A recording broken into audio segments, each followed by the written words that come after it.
Let's clarify something. Ballet is not just tutus and twirling around and jumping up and down. This is an industry, it's an art form, and it's a business. And sometimes things happen. So I'm not here to start drama or stir up gossip. I'm not a gossip channel. I'm literally just reflecting on things that came to light this year as someone who is a recreational adult ballet dancer. So buckle up and get a snack or some tea, because we're gonna get through some tea today. We're starting off strong. So earlier this year, January 2025, a former student of the Royal Ballet School finally reached a settlement agreement. You may have already heard this story because it has been kind of buzzing around in the ballet world. I have my notes here as well, so if I'm looking down, that's why. So Ellen Elphick accused the Royal Ballet School when she was there from 2009 to 2012 of leading to her eating disorder. She reports there was a culture of body shaming and encouraging people to form unhealthy habits to achieve a certain body shape. It's no secret in the ballet world that there is still a lot of people who believe that dancers should look a certain way and should use certain methods to achieve that look, even if it's harmful. Ellen Elphick said that they would poke her in places. They wanted her to lose weight, like her bum and her thighs. And then she would drink coffee and smoke in order to suppress her appetite and hopefully achieve the body type that the teachers were encouraging her to have. So during her third year, she alleges that when she was sending pictures to ballet companies, people from the Royal Ballet School, a teacher in particular, had circled an area of hers that she felt was too big and she needed to lose weight in. So of course she brought it to the legal world as well and made a claim, and since then they have now reached an agreement. So that is a win for her, and honestly I think it's something that a lot of ballet schools should be taking into consideration. This culture, it needs to stop. It is a hard one because I understand the need for dancers to look a certain way. Like, you need to have the agility and the flexibility and the aesthetic of what people want when they buy a ballet show. And you shouldn't be encouraging dancers to live an unhealthy lifestyle. Like, ballet is an art form, yes, and it's also an athletic art form, is how I view it. How can you expect your dancers to perform at an athletic level if they're not treating their bodies well just to look a certain way?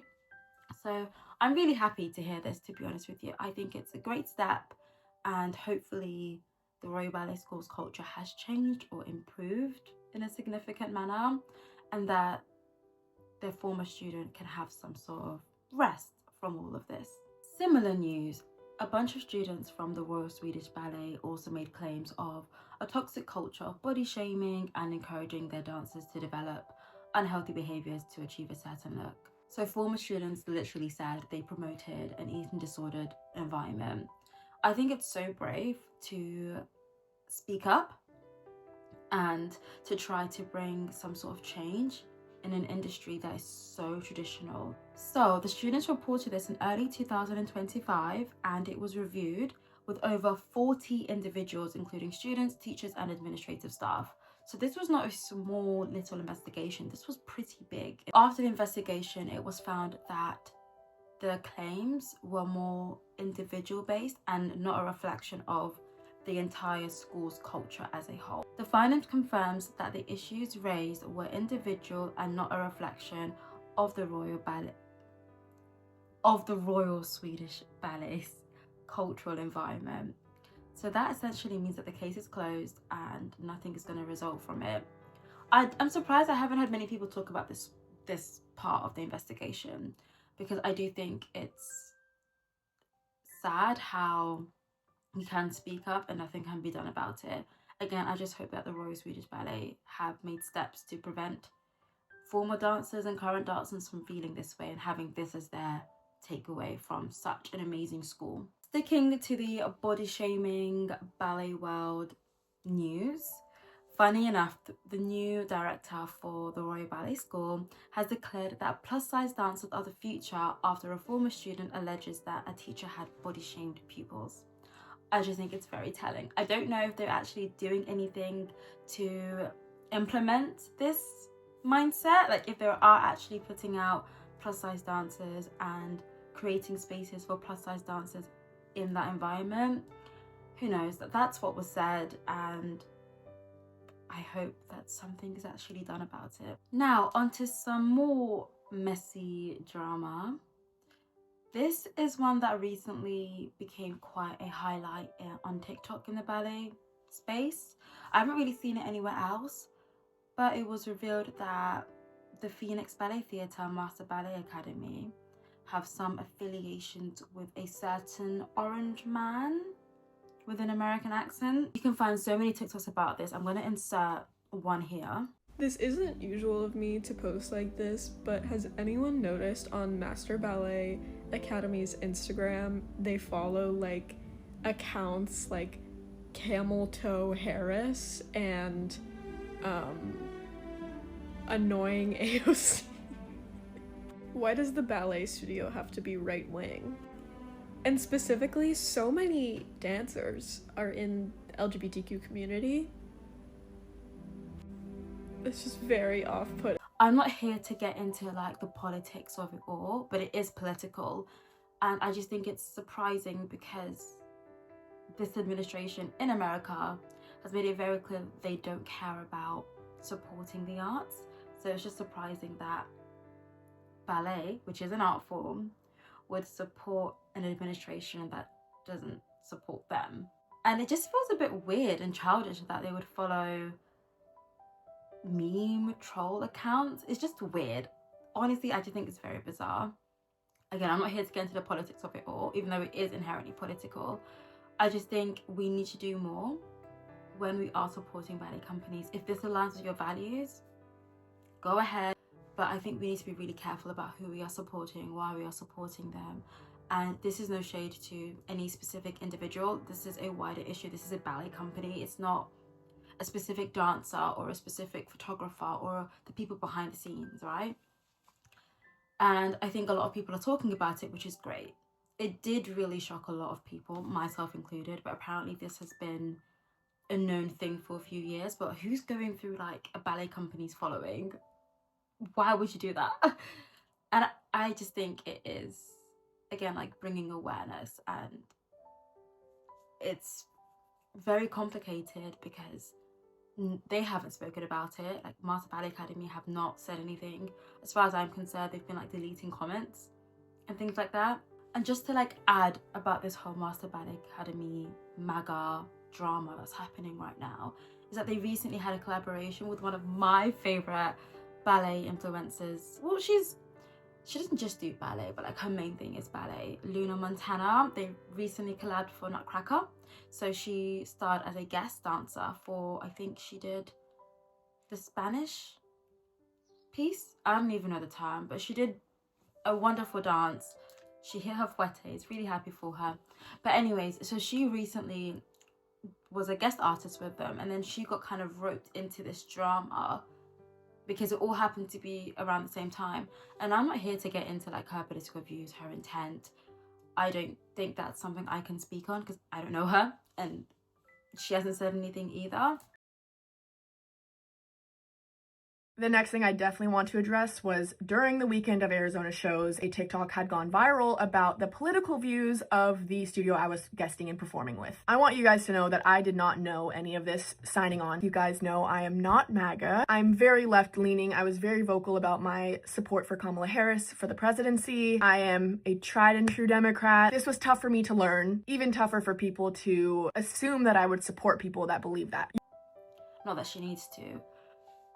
But I do think it's so scary when you think you are collaborating with an organization or a brand or a team, and then you get roped up in the drama because of their own beliefs and their own values and what they put out in the world. And it's a shame that she's kind of been like sucked into this too, because she hasn't said anything. And as far as I'm concerned, she's not spoken about supporting Trump or anything like that.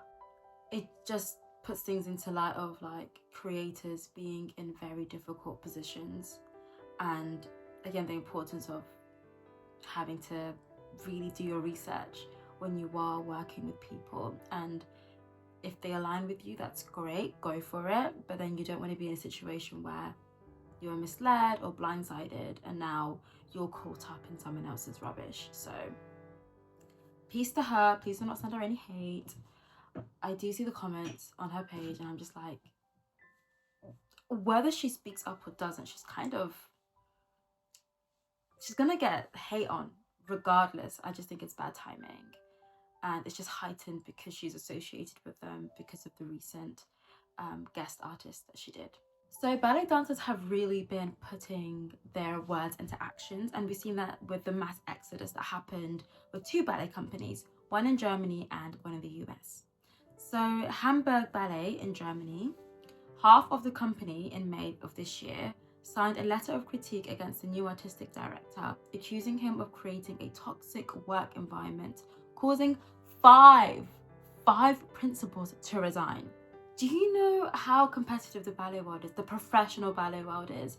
People spend most of their lives trying to get a principal role, literally breaking their body, not seeing anyone, cancelling, putting their life on hold for ballet to reach that principal dream role. They get it, and for 5 people to walk away from that just shows how bad it must have been, because there's no way a ballet dancer is going to let go of their dream that they've been working on since they were like 5 years old. Similar in Sarasota Ballet in the USA, in June 2025, reports emerged of dancers leaving the company in droves, citing that a toxic work culture created by leadership led to people wanting to leave. For example, they said there were inappropriate remarks and a lack of transparency. Very, very messy exodus, in my opinion. And again, like, the ballet world is so hierarchical. Is that a word? There's a huge hierarchy in the ballet world. So for the more seasoned dancers, so like for principals and for a significant number of dancers to leave a company, it really shifts the power balance, because at the end of the day, you need the dancers. Without dancers, there's no ballet. Ballet is not the director. Ballet is not the theatre. Ballet isn't even like the music. Ballet is the dancers. The dancers make the ballet, and everything comes in together. Without the dancers, there's no ballet. So I'm really glad that dancers are taking back their power and doing something about it. I just hope that they were able to find a contract elsewhere and not have their dance career be put on hold because of this. Another moment where dancers really stood up for themselves and put actions to their words was in October 2025, where dancers from New York City Ballet engaged in protest to demand better working conditions and pay, as they should. Members of the American Guild of Musical Artists, AGMA, who danced at NYCB New York City Ballet, boycotted the red carpet and dinner portion of the company's annual fall gala in effort to negotiate for higher pay and improved conditions. This was huge, because this isn't just like a little ballet performance. This isn't like a little private 10 people attending type show. This is the annual gala. Celebrities attend the gala. So for them to say, I'm not showing up, like, we have decided we're going to protest and not turn up because of X, Y, and Z. Like, celebrities attend this. This isn't like some little thing. It's really prestigious, and it's such a powerful way of protesting. Again, it just brings to light that there are so many issues within the ballet world that still needs to be changed to this day. Why is it that ballet dancers in America are not paid handsomely, or just like compensated for the living conditions? And again, like, ballet is the dancers. Without the dancers, you don't have ballet. So why not create an environment that suits the dancers, right? It doesn't make any sense to me. Maybe I'm being a bit naive, but I think it's great, again, that people are standing up for themselves and doing something about it. But this really shocked the ballet world, and I don't know if any change happened or if there's like an open investigation, but I hope their needs were met and that their voices were heard. So that's like the really nitty gritty, shocking, dramatic stuff. Let's move on to like the more heartwarming and historic moments, shall we? So an ex-ballerina, Russian-American citizen, Ksenia Karolina, I'm so sorry if I butchered her name, I should have looked up how to say her name properly, returned to the US in April 2025 after being imprisoned in Russia for over a year for allegedly donating to a Ukrainian charity secured in a high-profile prison exchange with Russia for a German man convicted of smuggling. That was a sentence and a half. So essentially, she was arrested last year in Russia for donating money to a US charity that provided humanitarian aid to Ukraine. And she was finally freed of this year, April 2025. And this just brings to light the importance of advocacy and also the risk and dangers of doing so. Something as generous as donating money to an aid to support people led to her freedom being restricted. And I mean, she's an ex-ballerina. I don't know if she can go back into the ballet space or if she even wants to. Happy she's free. She's back in America. And I hope she continues to share her story and doesn't let go of dance. Another positive news in the ballet world, this year, October, India Bradley became NYC New York City Ballet's first Black female soloist. I can't believe I'm even saying this. There should not be a Black first anything in the year of 2025. Like, what is going on? She's such a beautiful, phenomenal, dynamic dancer. She performed Dewdrops in the Nutcracker, and I will put up a clip of it here. India Bradley is changing the ballet world, and I can't wait to see more for what she has in store.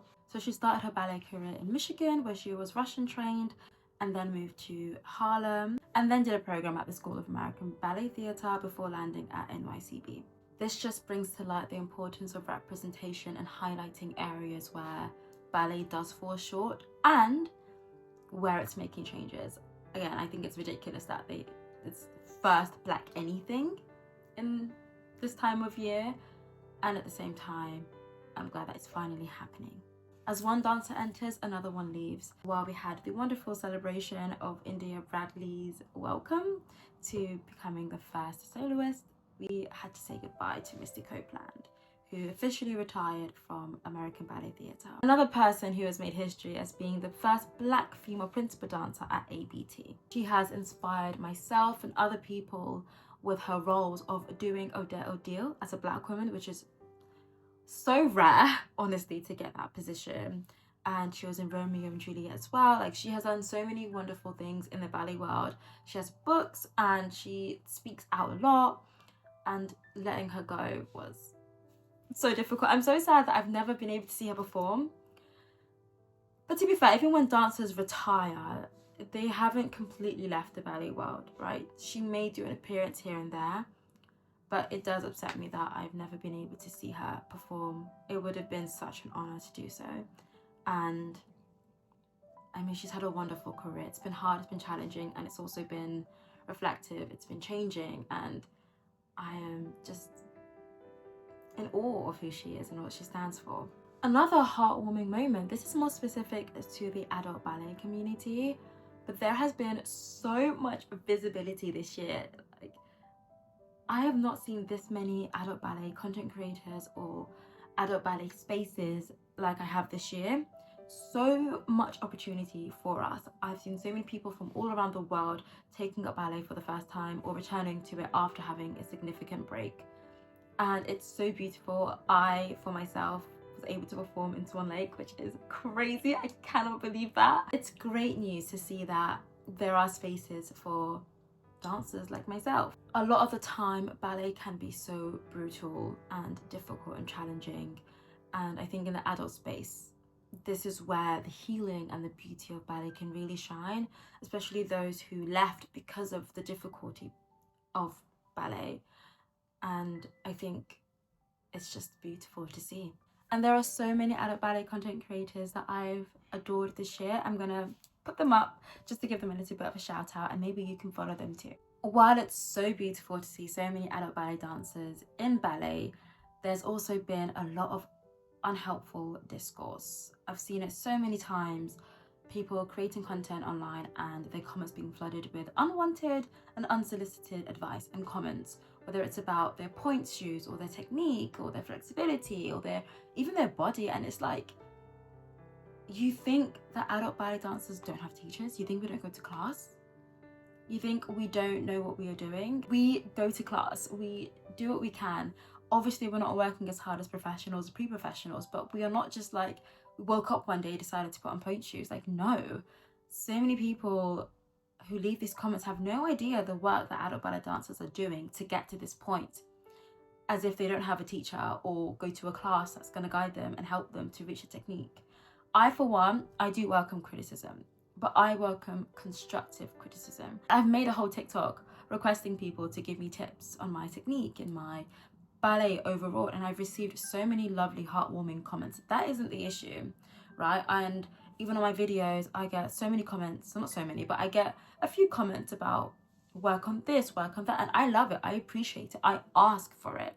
That's not what I'm talking about. I'm talking about people just dogpiling and leaving nasty, horrible comments on people who are just trying to enjoy something that they couldn't do as a child, or maybe they did it as a child and for whatever reasons they left and they want to come back to it. Like, what's wrong with ballet being more visible, even if it doesn't look the way that you want it to look? And I do feel very passionate about this because I do think, of course, there is valid concerns around like people who aren't ready doing point, people who aren't ready and their technique is really off when they're doing these challenging moves, or they're not taking things slow. But that's them to work on. Like, it's not for you to talk about. And if they want to hurt themselves, they hurt themselves. Like, that's their decision, that's their actions. They're grown paid people, they're not kids. And I just think there's too much policing around how ready or what level somebody is at. You don't know them at the end of the day, and they didn't ask for it. I think it's different if they ask for it, then sure, but there's a way to be respectful. And that's the difference. Like, it doesn't seem like it's coming from a place of concern. It feels like it's coming from a place of wanting to gatekeep and micromanage who can be in ballet and who is suitable for ballet. Thinking about what this year has revealed about ballet, and there are a few takeaways. One of them being that ballet is being questioned. I think there's a wider conversation to be had, and part of that is because we have social media. People can speak, people can voice their opinions about ballet and question the industry as a whole. And dancers are reclaiming autonomy, whether that's doing the silent protest or making a name for themselves and changing history. I am hopeful about the future of ballet. I know there's always this conversation around, is the art form dying? And I think more than ever, we are seeing a revival in ballet. People wanting to take it up, people enjoying it and loving it and appreciating it for what it is. And it's carving a space for people like me, like people like us who are new to ballet, who are returning to ballet. Thank you for watching my video, and please say what you have to say in the comment sections. I don't want drama. If I see any hate comments, I'm just going to delete it, point blank, period. But I am open to comments and thoughts and anything you feel like I may have missed. And have a happy new year, and I'll see you in 2026. Bye.